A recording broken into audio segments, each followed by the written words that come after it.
I think if I'm ever afraid of an animal, I'm justified in that, because I've kind of had a string of bad luck with animals in my life. I wanted to share a few stories about times I was attacked or harassed by an animal. Not that any of them ended in serious injury, but I'd still like to record these. When I was 6 or 7 years old, I was home one evening, no one in the house but me, my mom, and our cat. My father was the minister at a local church, and so he was gone to a Bible study or something, and me and my mom were home. Well, the cat was, for some reason, very playful that night. And so we were in a dark room, all by ourselves. Just the only light was the light of the TV. We were watching TV. And the cat was, like I said, very playful.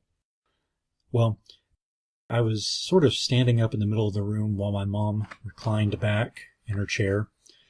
And I was playing with the cat a little bit, and the cat got into the habit of running from the kitchen, which was right next door to the living room, into the living room and swatting or clawing at me, and then running under the couch or running back into the kitchen, just sort of like a sneak attack, jumping out of nowhere. Well, the cat was getting a little too rough, and maybe even using little claws, I think, and it was starting to make me a little nervous. And at one point, I was standing in the middle of the room, and the cat came running out of the kitchen and jumped into the air up to my face level, which was, pretty high for a small cat to jump up to. It jumped up and swatted me in the face several times with her paws. After that, I felt nervous and scared enough of the cat that I climbed up into the recliner with my mom with a blanket over us, and I just sat there and hoped the cat wouldn't come over and bother us. Thankfully, the cat left us alone. Now, that was not a big deal, obviously, but for a young child, that was kind of a disturbing thing to find that the cat could jump and get me in the face if it really wanted to. Well, fast forward to when I was in high school. One of my father's many hobbies was falconry. That means he would catch birds of prey, mostly hawks or falcons. He would train them and he would hunt with them, and at the end of the season he'd release them. But because of his expertise in falconry, he was given a job at Auburn University training their mascot, which is the war eagle.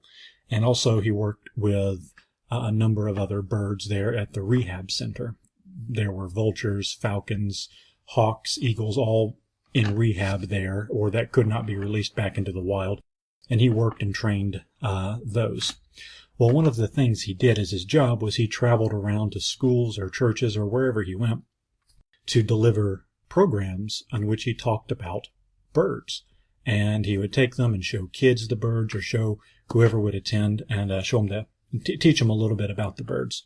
Well, I was helping my father with a program one time because I had been raised around hawks, and so I knew a little bit about them. I had been helping him handle some of the birds, and being the teenage boy, he had me carry some of them to their mews, which is a large cage for a hawk. And so I was taking them in their smaller cages and taking them into their mew and releasing them and giving them something to eat. And then I would leave and go back, take their smaller cage back, their portable cage back. So I would release the birds in there. I was carrying one owl. I believe it was a barn owl named Mercer. And Mercer was never really knew much about. I never had any problem with him. He was just a normal owl. He acted and behaved like any other owl. But I took him into his cage. I believe I put a piece of meat in there with him for him to eat. And I turned her, and as I was putting him there, as he had the meat, I was fiddling with his smaller cage. I was going to take out of his mew, and I was going to go on back to work.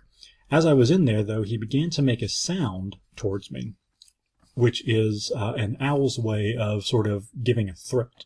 It's a clicking sound from its beak closing shut really fast and really hard. It might sound like a person closing their teeth shut really fast. It's a chomping, clicking noise. Well, Mercer made this noise at me, and I didn't think much of it because he was a smaller owl. He was a barn owl. That's not too big. And so I just made that noise back at him using my teeth. I clicked back at him. Then I was ignorant enough to turn my back as I was fiddling with his smaller cage. When I did that, I felt something hit me in the back of the head really hard.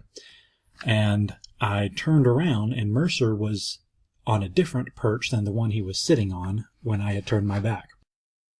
So it became obvious that he flew at me, hit me in the back of the head, and then flew over to another perch.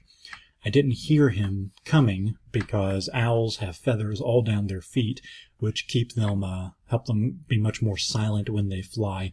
Owls are very quiet when they fly, and so I didn't hear anything. I just felt a hit in the back of my head and turned around, and the owl had moved. Well, needless to say, that made me very nervous, so I quickly gathered the cage up and moved out of the mew without turning my back to him again. So, made me a little bit nervous. At the time, I suppose, I went and told my father what had happened, said I think Mercer attacked me in the back of hit me in the back of the head, to which my dad didn't really seem to care, just like, oh, it's part of the business, it's all part of work. But, I guess birds have always kind of made me a little nervous. He also had at the Raptor Center where he worked, there was a black vulture named Moses, who was very funny. Moses was very heavily imprinted, meaning he thought that he was a human. He had been raised by humans, and he couldn't be released into the wild because he had been raised by humans. He would not be able to survive in the wild on his own. And so if you let Moses out of his cage and began to walk, he would walk along behind you. He could fly, but he didn't fly often. He usually kind of walked and hobbled, and it was really pretty comical. Well, he still had some of his vulture instinct, though. If you cupped your hand so that you made a hole between your forefingers and your thumb, he would stick his beak down in there, as if he were sticking his beak down into a carcass of an animal to try and eat something out.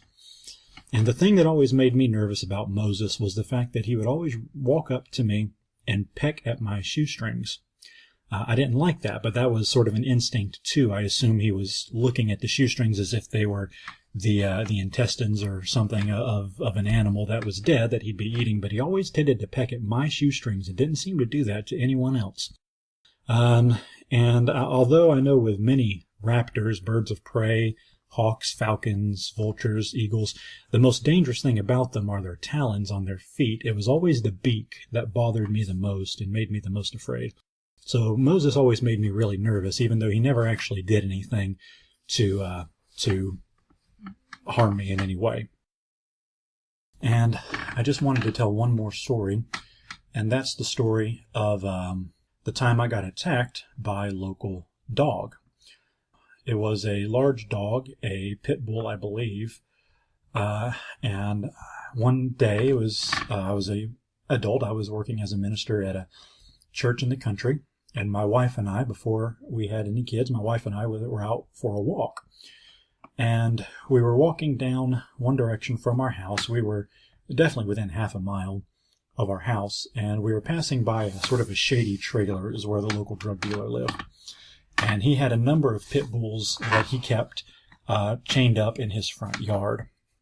Well, while he was inside doing whatever, one of his dogs somehow got off the leash. I think he knew it was off. He just didn't bother to chain it up. And these are aggressive dogs.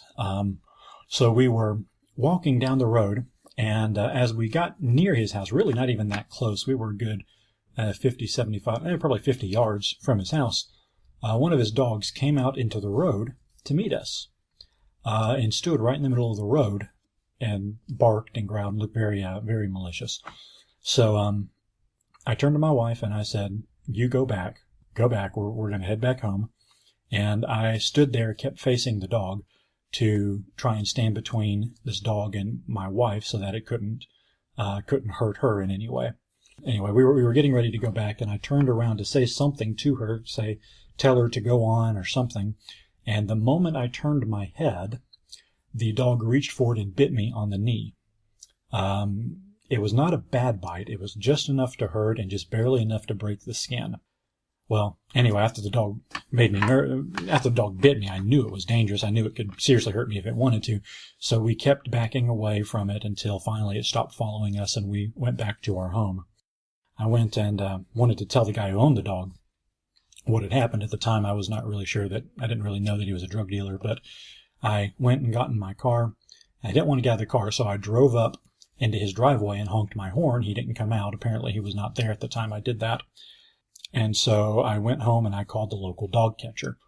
It was a Saturday or a Sunday, so the dog catcher was not working that day. But I called and I managed to get his cell phone number somehow and talked to him and reported to him that the dog had bitten me. And so he told me the protocol, the dog would have to be chained up for 72 hours to make sure it didn't have any sign of rabies. He would come by and inspect the home and inspect the house. Well, after I had called the dog catcher, the guy who owned the dog had found out I was looking for him, and he came by to check on me to see what had happened. And I talked to him, and he tried to get me to not call the dog catcher. Well, I told him I had already called the dog catcher, and he got very upset. He said, this is great. Now somebody's going to have to come to our house again. And in hindsight, I realized it's because they had things in their house that they were that they were trying to hide.